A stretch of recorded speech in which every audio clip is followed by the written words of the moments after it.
Hello guys, আসসালামু আলাইকুম। কি অবস্থা সবার? আশা করি সবাই ভালো আছেন। আল্লাহর রহমতে আমি অনেক বেশি ভালো আছি। আই হোপ আজকের ব্লগটা খুবই ইন্টারেস্টিং হতে চলছে। সবাই ব্লগের সাথে থাকবেন, সম্পূর্ণ দেখবেন। ইনশাল্লাহ ভালো একটা কিছু দিতে পারবো, বিনোদন পাবো। আর আজকের ব্লগটা খুবই ইন্টারেস্টিং। তো আজকের ব্লগটা খুবই ইন্টারেস্টিং হওয়ার কারণ হচ্ছে ব্লগের মেইন কজ, আজকে কিছুদিন পর যেহেতু কোরবানির ঈদ, তো আমরা যাব হাটে গরু কেনার জন্য। তো ফাইনালি আমরা রওনা দিয়ে দিয়েছি হাটের উদ্দেশ্যে। আমাদের বাসা যেহেতু গ্রামে, তো সেই ক্ষেত্রে রাস্তাটা একটু খারাপ, তার জন্য আমরা মাঝখানের রাস্তায় স্কিপ করে দিলাম। মাঝখানের রাস্তায় স্কিপ করে দেওয়ার পরে আমরা চলে এসেছি পাকা রাস্তায়। অবশ্য আমাদের বাসা থেকে বেশি দূরে না, তো তারপরেও স্কিপ করে দিছি, অনেকটাই রাস্তা ছিল। এখন আমরা যাচ্ছি। অ্যাকচুয়ালি রাস্তাটার ভিউ কিন্তু অনেক সুন্দর, আপনারা খেয়াল করে দেখেন। তারপরেও আকাশে হালকা হালকা মেঘ, মনে হচ্ছে বর্ষাকাল, বৃষ্টি ছাড়ছে তারপরে রোদ উঠছে, এরকম একটা অনুভব হচ্ছে। তো একটু চারপাশের পরিবেশটাকে একটু উপভোগ করেন।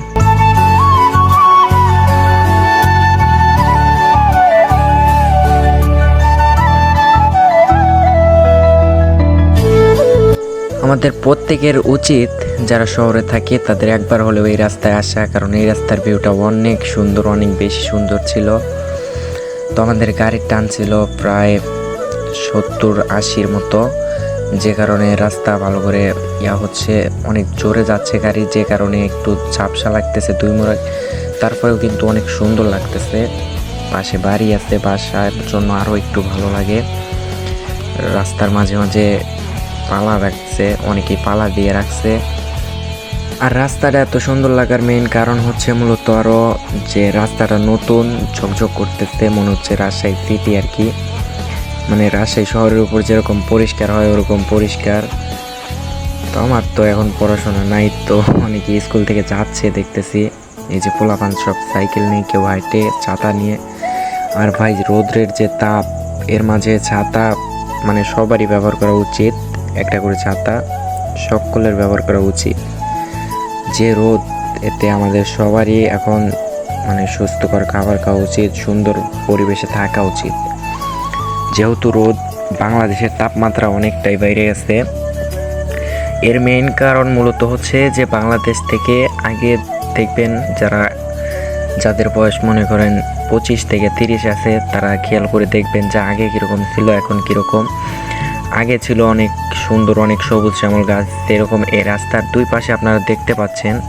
এখানে কিন্তু এখানকার পরিবেশগুলো খুবই সুন্দর। যাদের গার্লফ্রেন্ড আছে তারা চাইলে বিকালে এদিকে আসতে পারো। এটার লোকেশন হচ্ছে সিরাজগঞ্জ উল্লাপাড়া, পাঙ্গাসি বলে আর কি। তো এই রাস্তায় তোমরা চাইলে আসতে পারো, আইসা ঘুরে যেতে পারো। তো যখন ক্যামেরা নিয়ে যাচ্ছিলাম, একটা ইন্টারেস্টিং বিষয় দেখতেছিলাম যে চারপাশে যারা মানুষ ছিল, গাড়ির টান তো একটু বেশি ছিল, যে কারণে হয়তো সবাই দেখতে পারে নাই, কিন্তু তারপরেও যারা টের পাইছে মানে এমনভাবে তাকাইছিল মনে হয় যে আলাদিনের প্রদীপ দেখছে, এরকম কিছু। আর ভাই একটা বিষয় খুবই খারাপ লাগে যখন দেখি যে রাস্তার উপরে সবাই ধান মালিকগুলো লাইরে দিয়ে রাখছে, মানে চড়াই রাখছে। এগুলো কিন্তু খুবই খারাপ বিষয়।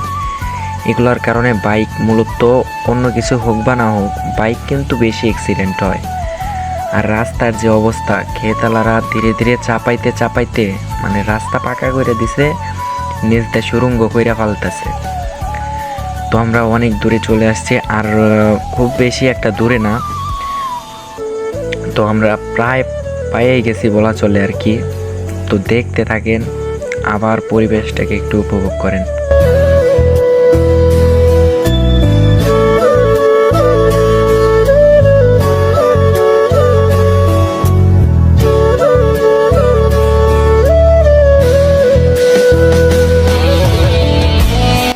তো আমরা এই যে পাকা রাস্তা যে আছে, পাকা রাস্তা দিয়ে যাচ্ছিলাম, যাইতে যেতে হঠাৎ করে চলে আসলো কাঁচা রাস্তা। কাঁচা না ঠিক, তবে পানিতে ডুবে যায় বর্ষা আসলে। আর এখন যেটা দেখতে পাচ্ছেন, মানে মাঝখান দিয়ে রাস্তা, চারপাশে শুধু মাঠ আর মাঠ।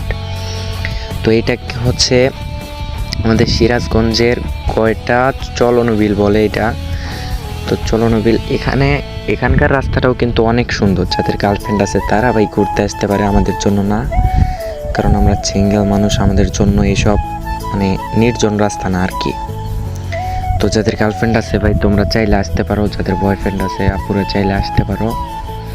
তো এই ভিডিওটার যে মেইন উদ্দেশ্য সেটা হচ্ছে কোরবানির পশু কেনার জন্য। তো এই ভিডিওটার করা ঠিক হবে কিনা আমি জানি না, কারণ হচ্ছে কোরবানিটা হচ্ছে আল্লাহর জন্য, আল্লাহরকে খুশি করার জন্য এটা দেওয়া হয়। এটা মানুষের সামনে প্রকাশ করা আমার মনে হয় না ঠিক না, তবুও ভিডিও করতেছি কারণ আমার শখ যে আমি ভিডিও করব, তো আপনাদের মাঝে শেয়ার করব।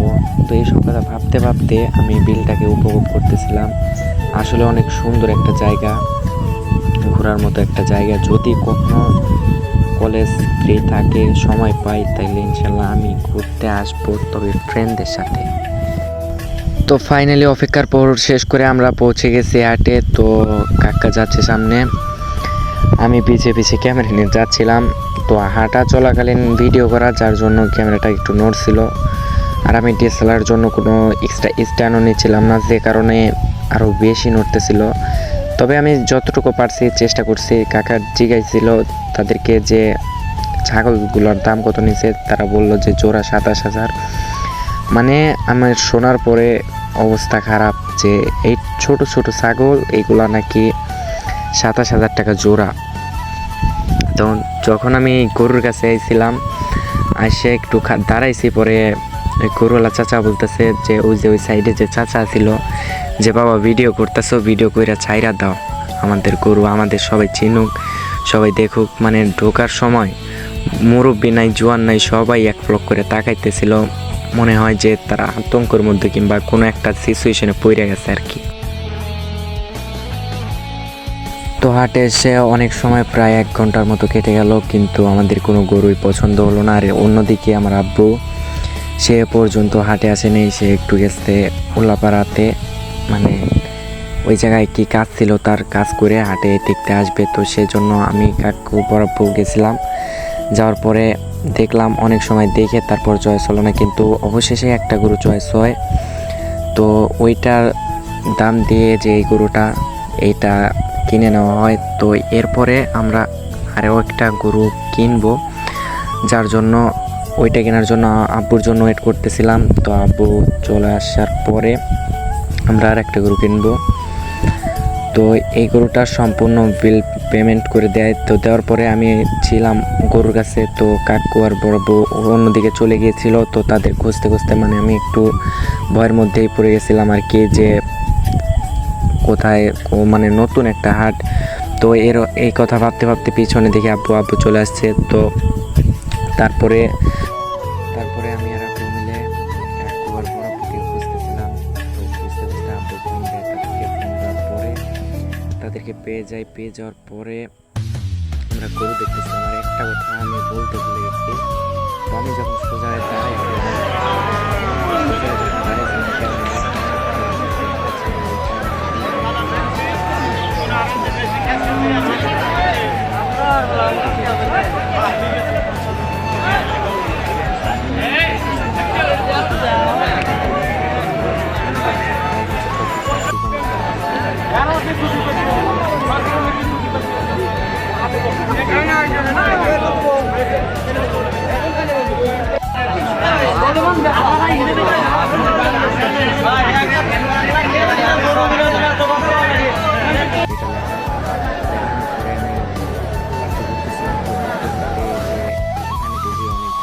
অনেক রকমের ঘূর্ণি ছিল।